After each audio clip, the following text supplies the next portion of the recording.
Hello, hello mga mamshi! Welcome to our mini vlog! So, ganap pala natin to kagabi. So, yan. It's time to sleep. Kaya, pupunasan na si Tobias at magpapalit siya ng damit. O, diba? Hala, sige. Kalikot ng batang yan talaga. Tapos ako naman, maliligo lang ako. And then, okay na. May hugasin pa pala ako na aking huhugasan. O, diba? Kaya pala sinabi nila na bawal matulog agad or humiga pagkatapos kumain. Kasi may huhugasan ka pa. Ganun yun. O, diba? Kaya naman pala bawal humiga agad. Grabe. So, to, konti lang naman hugasin ko dahil kinainan lang namin ni Daddy Jomar, kaming dalawa. Dahil si Tita Jazz, sumasabay na siya kay Ate Des, mga alas 12. Tapos na pala ako maligo, kaya yan, meron akong nakasabit sa aking olo-olo.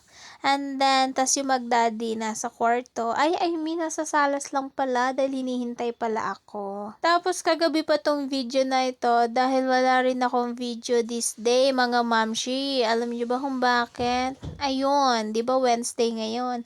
Dapat laba day ko. Hindi ako nakapaglaba dahil si Tobias ay sobrang likot na hindi ko alam ang gagawin, kung saan ko iiwan, baka kasi mahulog, mauntugan na naman. Naku po!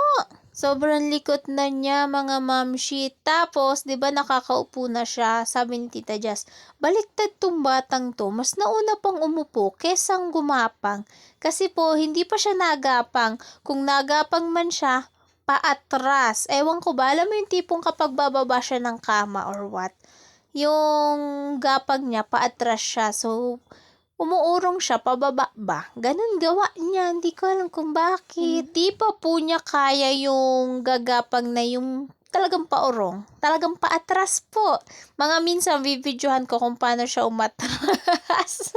Ganun ginagawa niya. Tas, ayun, marunong na po siyang umupo.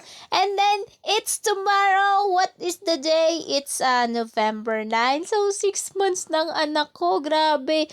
Ang bilis ng oras, ang bilis ng araw, ang bilis ng buwan. Grabe naman yan. Magsi 6 months na po si Toby bukas. So, yun, makapag-video na ata tayo ng first meal niya.